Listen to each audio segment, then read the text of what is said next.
Breaking news now: as Israelis are killed, Russian propagandists cheer. Hamas gunmen preyed on Israeli civilians on October 7, and while the Western world was horrified, the reaction in Russia was very different.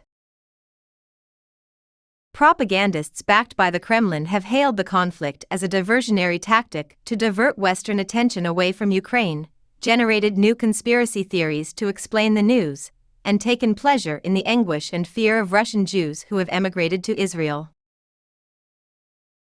Russia has cultivated ties with Hamas, but there is currently no evidence that it knew of the impending attack. Hamas apparently sent a high-level delegation to Russia in March, where they met with Russian Foreign Minister Sergei Lavrov and warned the Kremlin that their patience with Israel was running out. Hamas leaders traveled to Russia twice in 2022, once in May and again in September. The group claimed Iran and other countries were behind the attack, though they did not specify which ones. While the Kremlin may not have been directly involved, many Russians, including high-ranking officials, express anti-Semitic views openly.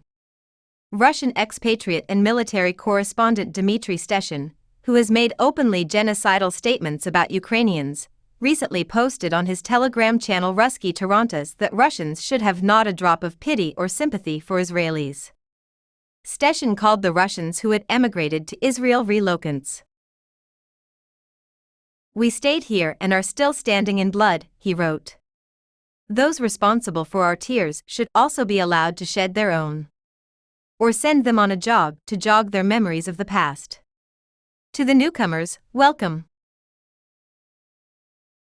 One of Russia's most prominent propagandists, Sergei Martin, who hosts the Solovyov Live program of the same name, expressed his satisfaction with the emigration of Russians to Israel, saying that they were better off there than in a country at war with its neighbors.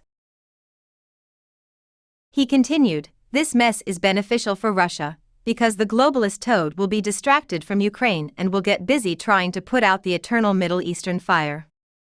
The real military ally we have is Iran," Martin said. "The United States and Israel are close allies. That's why picking a side is so simple." In an episode of his show titled Martin, the host made the inexplicable claim that Russia has been occupied since 1991 and is only now attempting to rectify the situation. It is a common talking point in Russian propaganda that Ukraine is occupying Russian territory that Russia is fighting to retake. The country that is not at war with its neighbors is again at war with its neighbors, RT chief Margarita Simonyan tweeted on X/Twitter. The departure of Russia's pacifists is eagerly awaited. In any case, we aren't going to get our hopes up.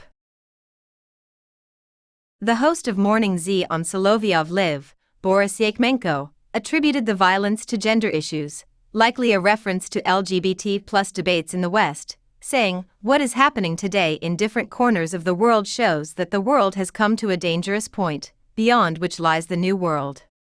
The feeling of complete unfairness, insanity, and a complete inability to comprehend what is going on, with all of these sexes, will lead to horrific casualties among those who dare cross into it."